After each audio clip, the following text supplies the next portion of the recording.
Hello साथीहरू, नमस्ते। सन्चै हुनुहुन्छ? म पनि सन्चै छु।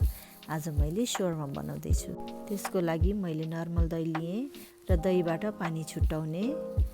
पानी छुट्याइसकेपछि दहीलाई मजाले फिट्नुपर्छ। अब दहीलाई एक साइडमा राखिसकेपछि मैले 1 कप कोरेको काँक्रा लिँदैछु। कोरेको काँक्राबाट पानी निकाल्नुपर्छ सबभन्दा पहिला। एउटा कपडामा काँक्रालाई राखेर कोरेको काँक्रालाई राखेर निचारेर यसको सबै पानी फाल्ने।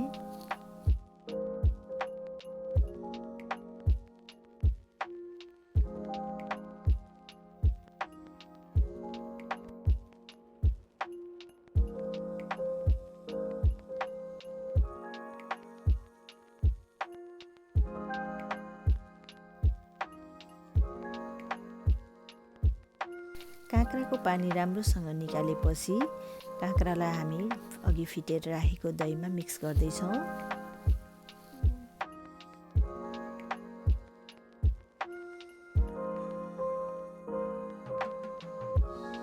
अब यसमा हामीले आधी कागतीको रस पनि निचार्नुपर्छ।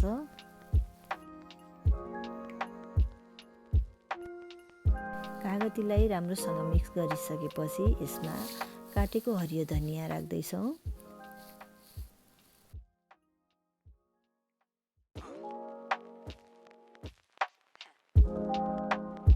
अब यसमा स्वाद अनुसार नुन राख्ने। त्यसपछि हाफ चम्मच अदुवा र लसुनको पेस्ट राखेर मिक्स गरेपछि हाम्रो दही र काँक्राको सस तयार हुन्छ। अब हामी मियो सस तयार गर्दैछौँ।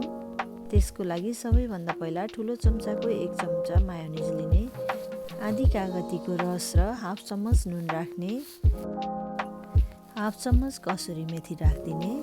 अब यसमा आधा कप जति तरसितको दुध, तर नकाटेको दुधलाई राखिदिने। अब 1 चम्मच लसुन अदुवाको पेस्ट र 1 चम्मच चिनी राखेर यसलाई राम्रोसँग ग्राइन्ड गरिदिने। त्यसपछि हाम्रो मियो सस पनि तयार हुन्छ। अब हामी चिल्ली सस बनाउँदैछौँ। चिल्ली सस बनाउनको लागि 2 घण्टासम्म 5-6वटा खुर्सानीलाई मैले भिजाएर राखेको थिएँ। सुकेको खुर्सानी भिजाउने र भिजिसकेपछि त्यसलाई मिक्सरमा राखेर अदुवा लसुनको पेस्ट, जिरा, मैले जिरा हाफ चम्मच लिएको छु। त्यसपछि सानो प्याजको टुक्रा अनि अलिकति तेल, 1 चम्मच भिनेगर र आधी कागती निचार्ने, हाफ चम्मच नुन राखेर यसलाई मिक्स गरिदिने। त्यसपछि हाम्रो चिल्ली सस पनि तयार हुन्छ।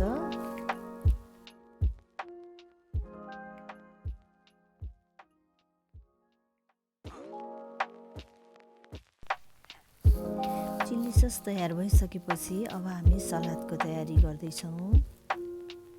सलादको लागि सबैभन्दा पहिला मसिनो गरेर काटेको हाफ कप जति प्याज लिने, त्यसमा अलिकति धनिया राखिदिने, 1 कप जति काटेको बन्दा, गाजर र क्याप्सिकम हाफ कप लिने र हाफ चम्मच नुन अथवा स्वादअनुसार नुन राख्ने। अब यसमा पनि हाफ कागतीको रस निचारेर यसलाई राम्रोसँग मिक्स गर्ने। त्यसपछि हाम्रो सलाद पनि तयार हुन्छ। अब shawarma एसेम्बल गर्नको लागि मैले एउटा रोटी लिएँ। यसमा सबभन्दा पहिला अघि बनाएको दही र काँक्राको सस राख्ने, त्यसमाथि चिल्ली सस राख्ने, अब सलाद राख्ने। युजुअली shawarmaमा बार्बिक्यू चिकन राखिन्छ, तर मसँग प्याटी थियो, त्यही भएर मैले प्याटी राख्दैछु। यो चिकन प्याटीको रेसिपी चाहिएमा कमेन्ट गर्नुहोला। अब सबै राखेर यसलाई रोल गरेपछि हाम्रो shawarma तयार हुन्छ। यसै गरी अरू shawarma पनि तयार गर्न सकिन्छ। हजुरहरूलाई यो shawarmaको रेसिपी कस्तो लाग्यो कमेन्ट गर्नुहोला। राम्रो लाग्यो भने लाइक, कमेन्ट र सब्सक्राइब गर्न नभुल्नुहोला। Thank you everyone, by.